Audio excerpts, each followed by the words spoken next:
Okay, y'all. So there's something called a choice hunt, which Eric Morris created for you to explore your different choices for your material as an experiential actress. I know I have this on film somewhere, but I'm just going to do it again. So I'm going to do this and see what happens. So it goes a little something like this, okay? I had to lean back a little. Okay, it goes like this. Just want to like relax and get into it. If I can zoom in. Not really. Okay, anyway, whatever. I'm not going to worry about camera angles and stuff like that. I'm 2 or 3 or something, and I'm at my house in Milford, Connecticut, and I'm a little bit older now. I don't know, 4, 5, or 6, and I'm at the park. There was a park by the house, and the leaves. Oh, I love the smell of the leaves and the fresh air in the fall in Connecticut. It just feels so nice, and I'm a little bit older, and I'm sick on my couch, and my mom is I don't feel good, so I'm laying on the couch, and my mom brought me home candy. That's so sweet. I miss my family. I'm about, I don't know, 7, 8, maybe a little bit older. I'm in my house, my next house in Milford, and I'm in my nightgown, and it's like 5 a.m. and my parents are fighting, and I ran out the door. I ran out the door to my friend's house and knocked on the door at 5 a.m. and woke everybody up in a nightgown, running away from home. There was a lot of fighting going on. I'm a little bit older, and my dad's throwing things out the door. He's throwing my dollhouses out the door. I'm a little bit older. Oh no, I'm younger now. And my brother, my brother is sitting in the yard in his diaper eating dog poop. He's a baby and he's eating dog poop. I'm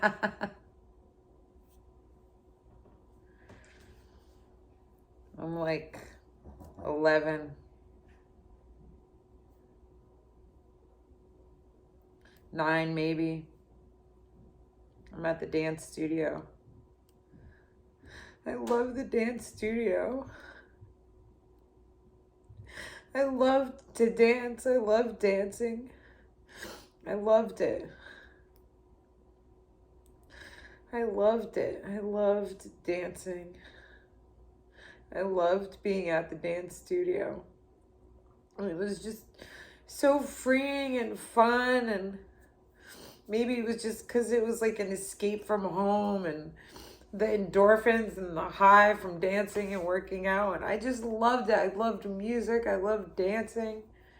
I loved it. I loved the dance studio, and I'm warming up and I'm wearing blue spandex and a different colored top. And it was like the 80s. Or, like 80s, 90s. Something like that. Like 80s music. Miami Sound Machine. And we're warming up, and it's just me in the mirror and the hardwood floors. And my teacher, I had the best teacher.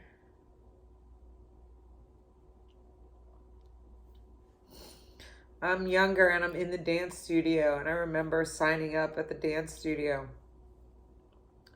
And I was young, and I watched all the older girls come down the stairs, and I looked up to them. And Corinne with the blonde hair, she was so pretty and tall and beautiful and such a good dancer. And I was like, I want to do that. I want to be like her. And they were doing Batman. They were doing dances from Batman. It was so cool, and I just wanted to do it so bad. And it was so cool. And I just wanted to be like the big girls. And I worked so hard and practiced every day. I was in the dance studio every day. And when I wasn't in the dance studio, I was at home warming up, working on my stretches and dancing 24/7. That's all I did. I loved it. That's all I wanted to do, was be a dancer. I'm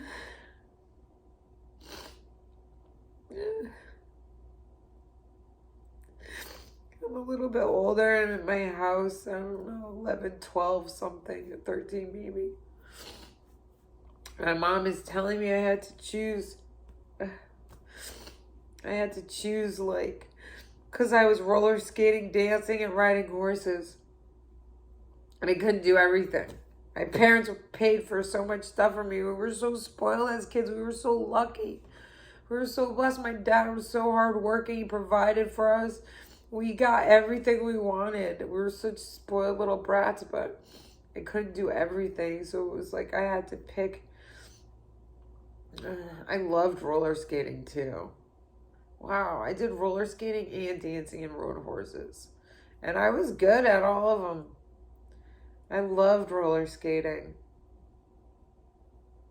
I did Jesus Christ Superstar. And I would win awards. Oh, I would win awards. It felt so good to stand up on that medal box and collect medals.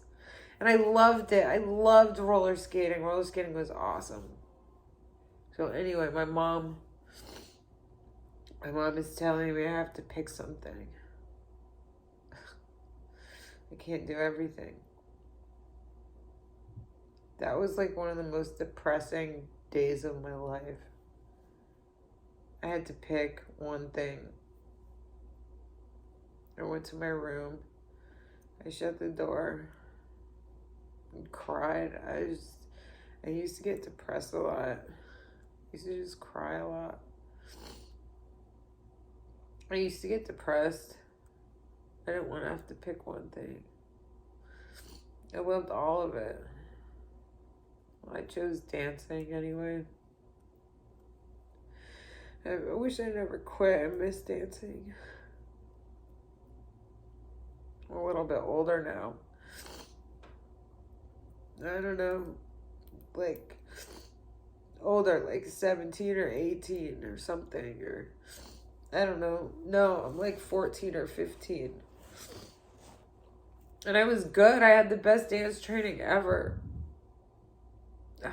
I fucked it all up. I started hanging out with the wrong crowd. In high school, people were smoking weed, dropping acid, doing Molly, all kinds of drugs. I started hanging out with the wrong crowd, drinking, partying.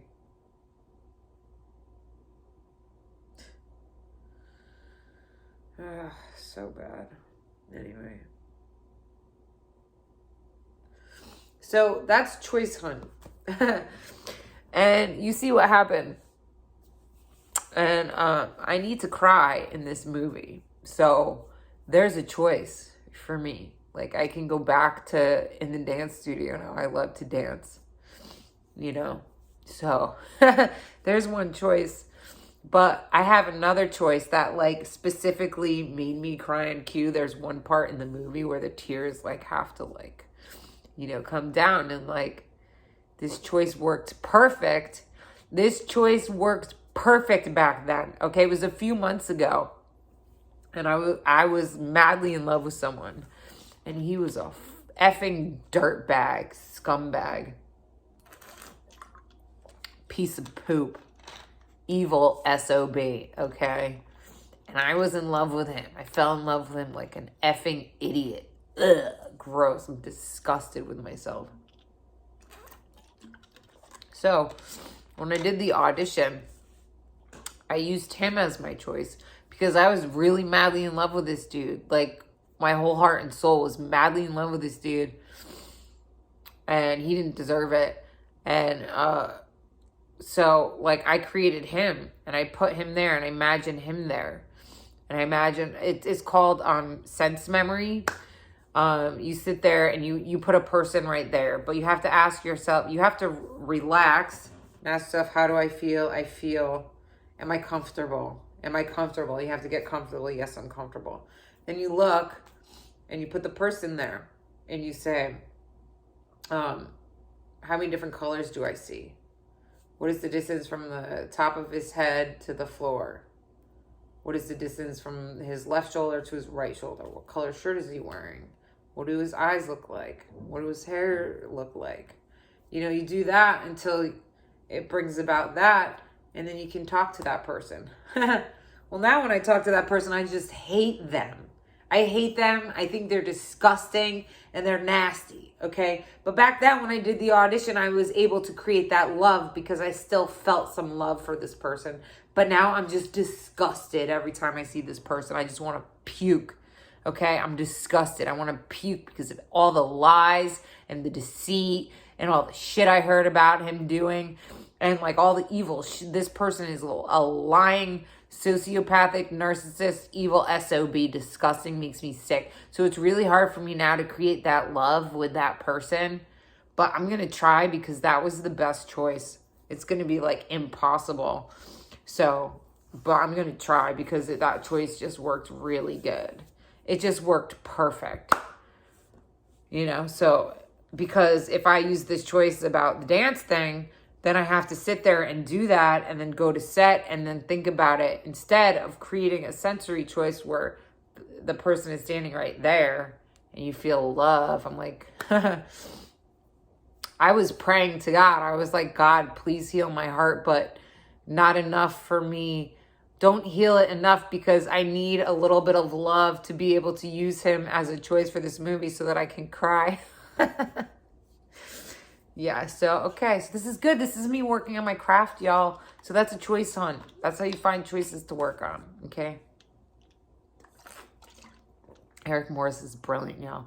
All right, I'm going to go work on love now. I got to go work on love. I don't know. I got to, like, what do I love? This stuff is good to do every day. If you're an actor, like this stuff is just good to do every day to make you emotionally available because you never know like what a director is going to ask of you and you need to create those choices for yourself and make it real for yourself and you need to be able to do it at a drop of a hat. So it's like exercising. If you want to stay in shape, you got to exercise every day. If you want to be a good actor, actress, you got to work on your craft every single day. And this is the real craft technique stuff. I don't know about all the fake shit everybody else is doing out there pretending they know what they're doing and they don't really know. A lot of actors I work with, they just sit there. They read the script. They read it back and forth, read it. And then, you know, they you say a line a specific way or they work on their voice or like this line has to be that way or this beat or it's like, and then they just fake it. There's something called believability where like you just make up a bunch of lies. And a lot of people just do that. They don't even know what they're doing. They're just faking it. This is the real deal. This is the real deal. Okay, if you can, Eric Morris is your guy. Okay, I'm going to go work on some love stuff now because, love. Okay. All right, y'all. Peace.